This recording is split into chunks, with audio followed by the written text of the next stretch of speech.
Hello everyone. This is Everyday Velomobile. Today I will tell you about four-wheeled velomobiles, as well as their open version, the so-called Quattrovelos.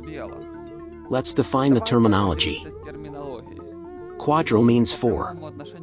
Quadricycle literally means four-wheeled. But, since we already have very specific associations with the word quadricycle, four-wheeled bicycles, that is machines driven by human power, began to be called the word quattrovelo. But this remains a rather special term, since the word velo does not evoke associations with pedal-powered transport for everyone. In the countries of the former USSR, the prefix velo means that it is something where you need to pedal. Therefore, most English-speaking people who are not immersed in the topic of velomobiles do not understand what this means. But if you communicate with those who are already in the topic of velomobiles, they will understand you. It is precisely because of such specificity of terms that the Dutch company Velomobile NL was able to call its four-wheeled velomobile simply Quattrevelo.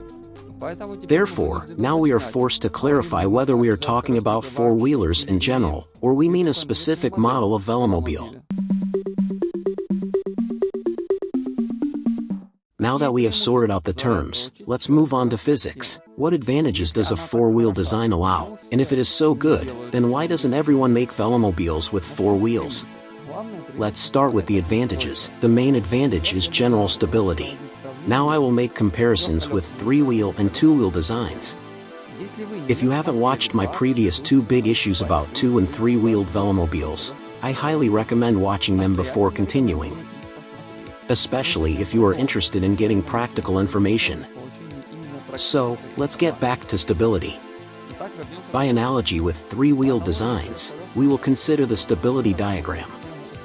We will draw the support points and the center of gravity, and study what happens when leaning and entering turns. As can be seen from the geometry itself, if the wheels are arranged according to the rectangle diagram, then we clearly see that we do not have a variable stability triangle, as was the case with three wheels. In the real, physically working, width of the stability triangle coincides with the actual track width. Let me remind you that in the case of trikes this is not the case. There, the physical width of the triangle is always smaller than the actual track width. Thus, with the same track width and equal height of the center of gravity, a four-wheeler has better stability compared to a trike. Second advantage, motion stability. In the case of a trike, which has only three support points, with the center of gravity inside the stability triangle, all the wheels of the trike are constantly under load. If one of the wheels falls into a hole, the trike immediately falls into the hole with this side. When the hole ends and the wheel jumps out of the hole, it immediately transmits the impact to the rest of the structure. At the same time, the suspension does not work particularly effectively, since in the case of a trike, the work during such movements from unevenness is mainly aimed at rotating the trike around the center of gravity, and not at vertically lifting the entire machine.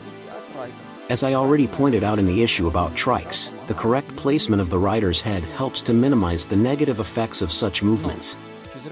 But in the four-wheel design there are additional possibilities. If the center of gravity is located at the intersection of the diagonal lines of the rectangle, we get four conditional triangles with the center of gravity lying on one of the inner sides of each of them. Thus, when the support from under one of the wheels suddenly disappears, the entire apparatus does not tend to fall on this side instantly, since it remains balanced by the remaining three support points. Of course, the remaining wheel on the same side is loaded more strongly, taking on the weight that the lost wheel held.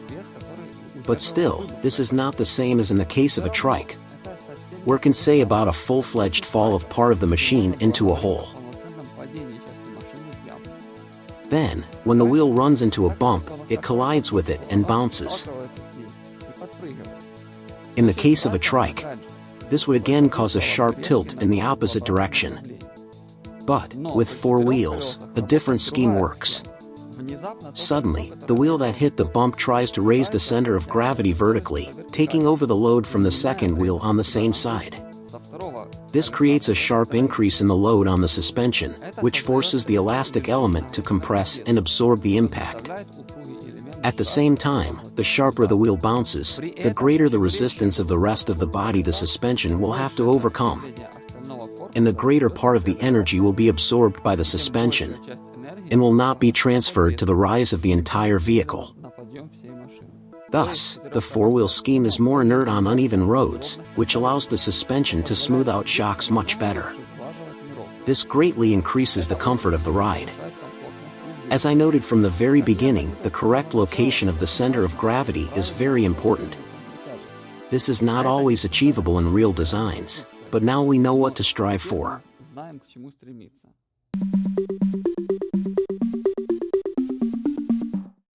The obvious advantage of a four-wheel design is greater load capacity, since we have more wheels. In the case of velomobiles, we most likely use bicycle wheels.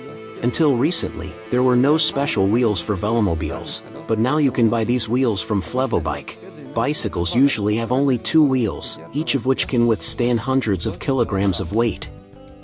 And here we have 4 such wheels at once. There is a myth that the more wheels, the greater the rolling resistance. This misconception was especially popular in the late USSR. Despite the fact that we intuitively associate the number of wheels with greater resistance, this is still not true. The fact is that rolling resistance depends on very specific variables.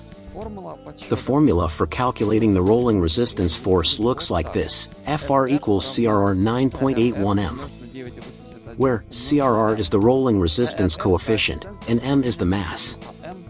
The rolling resistance coefficient depends on the type of surface the wheel is rolling on and on the properties of the wheel itself, especially on the properties of its tire. We will talk about this in detail in the issue on physics. But if you are interested, you can study the results of the experiments on the Bicycle Rolling Resistance website. The author tested many bicycle tires and empirically measured these coefficients for different brands. The second component of the formula is M.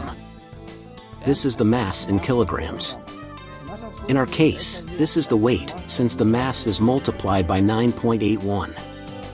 As a result, this is the force acting on the wheel, which presses it to the surface.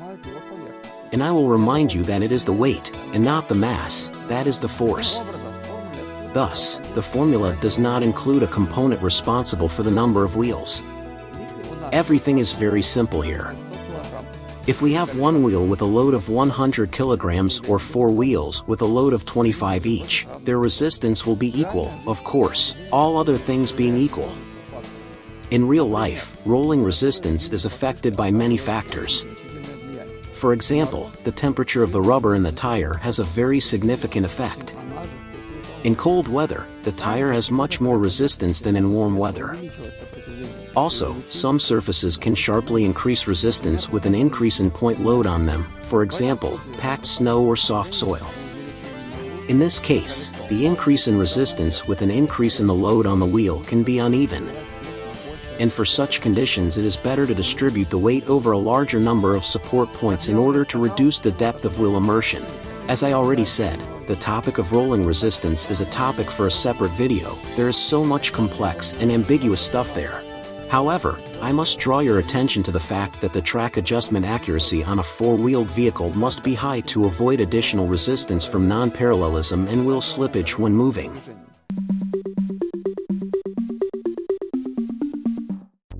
The main disadvantage of a four-wheel design is the increase in the number of parts, and as a result, the complexity of the design.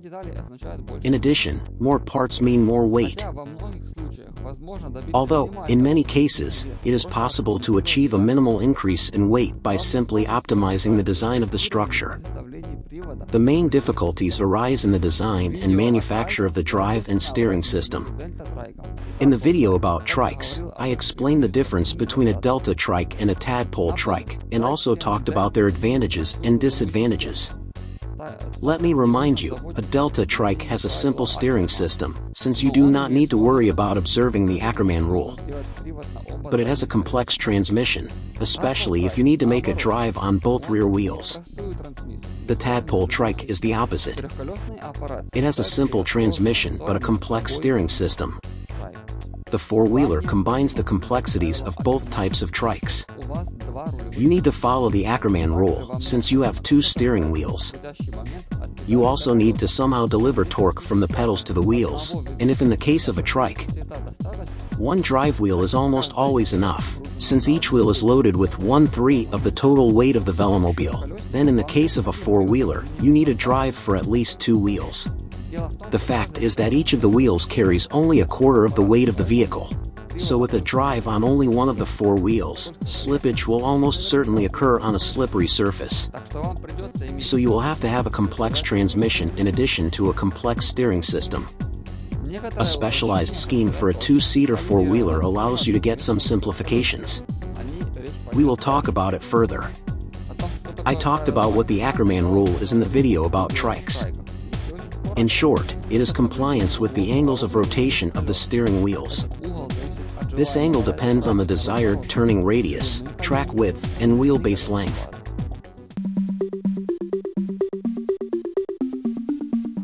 Now I will tell you about my personal experience of using four-wheelers. Oddly enough, my very first design, namely the Mastodon Bike Monster, which I talked about in the video about recumbents, was four-wheeled. This vehicle was the first attempt, and the attempt was unsuccessful. Although it drove, it was too bulky and heavy. My first working quad bike was the People's Velomobile one. Initially, it was a three-wheel design.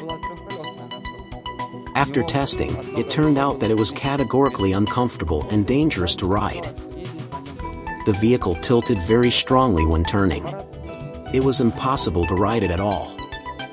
Literally, after 2 days of testing, I converted it into a four-wheel version. And this version turned out to be surprisingly practical. Let's consider the advantages of this scheme. The main advantage is simplicity. I used standard bicycle front forks and wheels on regular axles. Of the non-standard elements of the transmission, there were only idler's rollers under the seats. This scheme is two-seater, has a drive on two rear wheels, and each person drives the wheel from his own side. Thus, if you need to ride alone, then your drive wheel still remains loaded, because, in the absence of a second rider, the center of gravity shifts towards the driver. There is no intermediate gear in the transmission, because the leading and driven sprockets are located in the same plane. The steering system is also quite simple, because it does not have complex hinge joints that are usually needed to compensate for the suspension. The entire suspension is located below, inside the forks, or is absent altogether, as on my first model. The device turned out to be very comfortable on the move. It absorbed vibrations from uneven roads well. I remember my surprise at the shaking on trikes compared to riding on this long vehicle.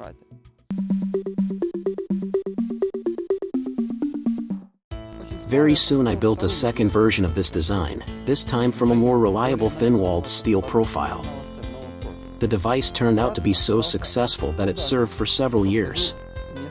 It could be used to transport large-sized cargo, meet or take people to a bus stop 10 kilometers from home, carry bags, and travel long distances. There was even an attempt to build a bike train based on it. You can watch a video about one of these trips, which took place in the distant 2010, by following the link in the tooltip and in the description. I also sometimes transported an oxygen cylinder by removing one of the seats. The name People's Velomobile conveyed simplicity and accessibility. This machine was easy to build, and I hoped that it would become widespread as soon as people understood its capabilities. Interestingly, this design can also be easily made foldable, and when folded, it takes up little space.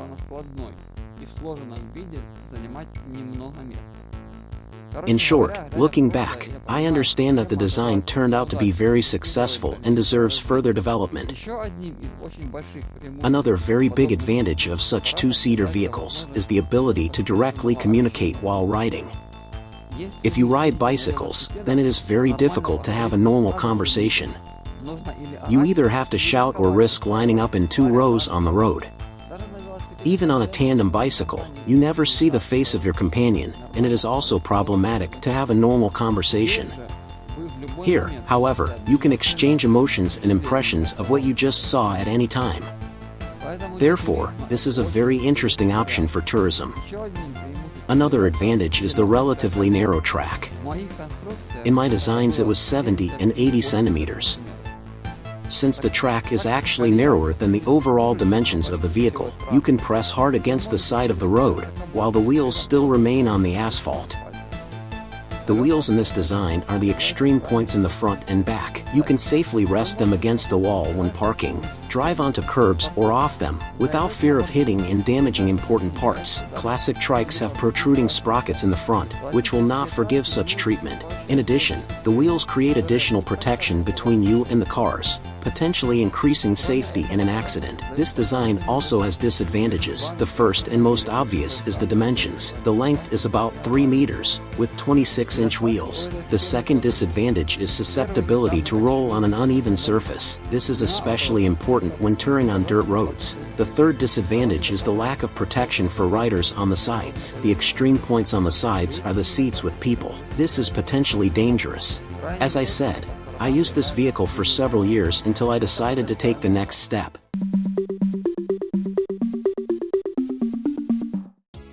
When I learned how to make a multi-link front suspension for trikes, I decided to connect 2 T9 trikes, which was discussed in the video about trikes. And my task was to fit the total width into 1 meter. This was almost successful. The dimensions at the extreme points were about 108 centimeters, and the track width of the front wheels was exactly 1 meter. At the same time, the seats had to be placed very close to each other. This suited us, but would not have suited many wider people.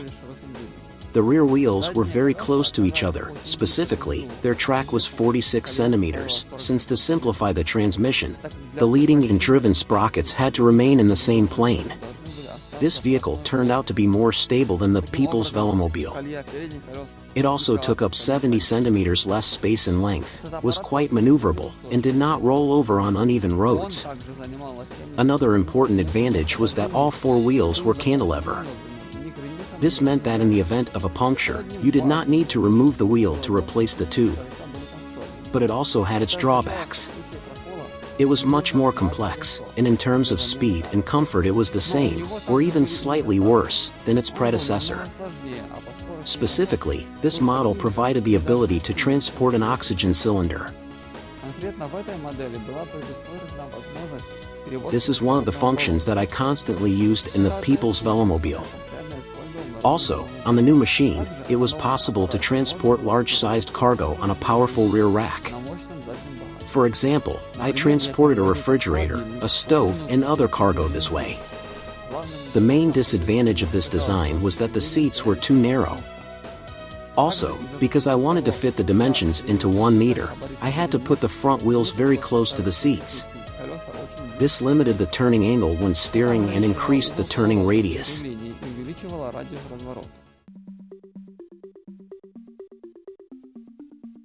When building the next machine according to the scheme, I took into account the new experience, as well as the solutions developed for the T10 trike, especially in the rear suspension and transmission with 2 idler rollers. The new machine had 2 children's seats, one between the seats for adults, and the second in the luggage compartment. The track of the front wheels was wider. This reduced the turning radius, making the machine very nimble. A very useful feature for city riding. The rear rack was removable, although I never removed it during several years of use. In the last year of use, I added a large frame for the roof. This roof was needed primarily for transporting sheet building materials, but could also be used later for installing huge solar panels. Unfortunately, this has not yet been implemented. The description of this video contains links to several old videos about the use of this and other machines. In addition to these machines, I had an interesting experience of creating a lightweight electric car, also on 4 wheels. The customer's requirement was to use fork-mounted motor wheels, so I could not use cantilever axles for the rear wheels. Although I was initially skeptical about the prospects of this design, it turned out that it is very practical. At distances of up to 20 kilometers, it can completely replace a car. The tested range was about 80 kilometers on a single charge. Cruising speed is 35 to 40 kilometers per hour. The total power of the engines is 3 kilowatts. Of course, with such power, the pedals were of little use, although sometimes, on very steep climbs, the pedals could significantly help the motors. The 4-wheel design ensures good suspension performance and a smooth ride. We tested this machine on rural roads, and it showed itself to be excellent. You can watch a full video of one of these trips at the link. The pedals, however, were fully functional. Just like in the previous case, each rider drives his rear wheel. But here intermediate shafts were necessary, since the front and rear sprockets were not in the same plane. This machine was a prototype, and after preliminary tests it was sent to its owner. But during its tests we received a lot of positive feedback from it. Now let's talk about the most famous machines from Western Europe. Of course, the most famous is the Quattrovelos velomobile from velomobile.nl. But it is still produced by the same company Velomobile World in Romania. Quattrovelos is a body velomobile. Its main advantage is a large luggage compartment in the place where such velomobiles usually have a niche for the rear wheel. They also have the option of placing a child seat there. This velomobile has a complex transmission with many unique parts. The rear suspension is based on the rear axle, like a car. That is, the rear wheels have dependent suspension. According to reviews from owners, this can cause some instability when riding on a bad road at high speed. Another important factor affecting the driving performance is the number of tracks left by the vehicle. This is especially important on a soft surface. If the rear wheels fall into the ruts of the front ones, this significantly reduces the resistance when riding on a soft surface such as soil or snow. My People's Velomobile has a matching track, which improved its efficiency. My later models left as many as 4 tracks instead of 2. That is, each wheel must make its own track. The same story with the Quattrovelos. It also leaves 4 tracks. But, in the case of the Quattrovelos, these tracks are very close to each other, since the front track is only slightly wider than the rear. Because of this, when riding on snow, the rear wheels now and then end up in the track of one or another front wheel, which further increases the instability of control.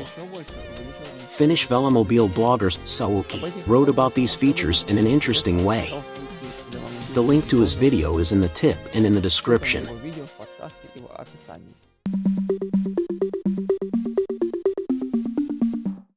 The second known 4-wheel velomobile is the brainchild of Miles Kingsbury. It is also called Quattro. This prototype was built, among other things, for racing. Miles used 16-inch wheels. In general, many interesting technical solutions were used in this velomobile. A detailed description is on a special page. Link in the description and in the tooltip. For racing, the main advantage is stability and maneuverability. Thanks to the 4-wheel geometry, it can take turns at a higher speed than 3-wheelers. In some races, such capabilities can be decisive.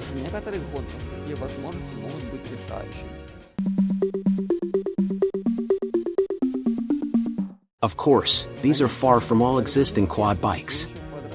But I hope that you now have a general understanding of their features.